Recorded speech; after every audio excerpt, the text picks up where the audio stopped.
अपने नज़दीकी nationalised bank से 4 लाख से लेकर 7.5 लाख तक का एजुकेशन लोन आप आसानी से प्राप्त कर सकते हैं, क्योंकि सेंट्रल गवर्नमेंट ने इसके लिए 75% क्रेडिट गारंटी हर एक नेशनलाइज्ड बैंक को प्रोवाइड करवा रखी है, ताकि कोई भी स्टूडेंट हायर एजुकेशन के लिए पैसों की वजह से वंचित ना रह जाए।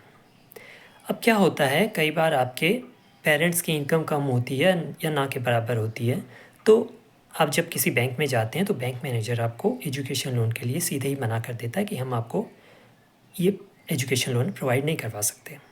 इसके लिए आप उस ज़िले के लीड बैंक में जाकर शिकायत दर्ज करवा सकते हैं, या फिर आप उस बैंक के सर्कल ऑफिस में भी इस बाबत शिकायत कर सकते हैं। लीड बैंक और सर्कल ऑफिस का एड्रेस और फ़ोन नंबर आपको गूगल करने से बहुत ही आसानी से मिल जाएगा। आप अगर फ़ोन भी कर देंगे तो आपकी समस्या का निवारण हो जाएगा। आपको स्वतः ही फ़ोन कर लेंगे वो कि आप अप्लाई करें। अब आपको करना क्या है, सर्वप्रथम आपको विद्या लक्ष्मी पोर्टल पे जाकर अपना रजिस्ट्रेशन करवाना है। आपको 5% लोन 5% पैसा खुद देना पड़ेगा। 95% जो आपका टोटल पैसा है, जो खर्चा है, जो आपका फ़ीस वगैरह है, उसका 95% आपको बैंक प्रोवाइड करवाएगी। 5% आपको खुद देना पड़ेगा अपने पॉकेट से।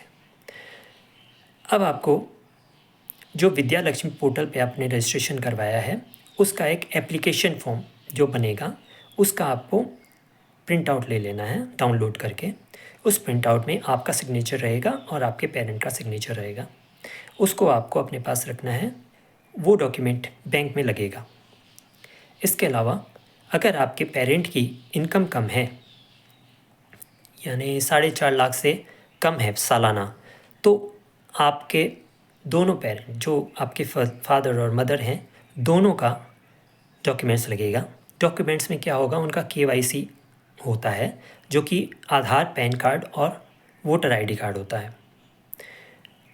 उसके थ्रू वो लोग सिबिल स्कोर निकालते हैं कि इनका कहीं और से लोन तो नहीं बकाया है कहीं। तो अगर सिबिल स्कोर सही आता है तो फिर वो आगे कार्रवाई शुरू करते हैं। इसके अलावा आपके फादर का पिछले 2 साल का ITR का कॉपी लगेगा, और आपके पेरेंट्स का उस बैंक में अकाउंट होना ज़रूरी है। इसके अलावा आपका भी उस बैंक में अकाउंट होना ज़रूरी है। इसके बाद आपके जो डॉक्यूमेंट्स हैं वो क्या है, सबसे पहले आपका KYC है। पहला KYC जो कि आधार, पैन कार्ड और वोटर ID कार्ड। अगर आप 18 साल से कम है तो आपका वोटर ID कार्ड नहीं लगेगा। दूसरा आपका 10th और 12th का मार्कशीट है। तीसरा आपका अलॉटमेंट लेटर है, कॉलेज का अलॉटमेंट लेटर। आपने जो एंट्रेंस एग्ज़ाम दिया है उसके थ्रू आपको जो कॉलेज अलॉट हुई है उसका एक अलॉटमेंट लेटर होता है, वो आपको देना होगा, प्रोवाइड कराना होगा बैंक को।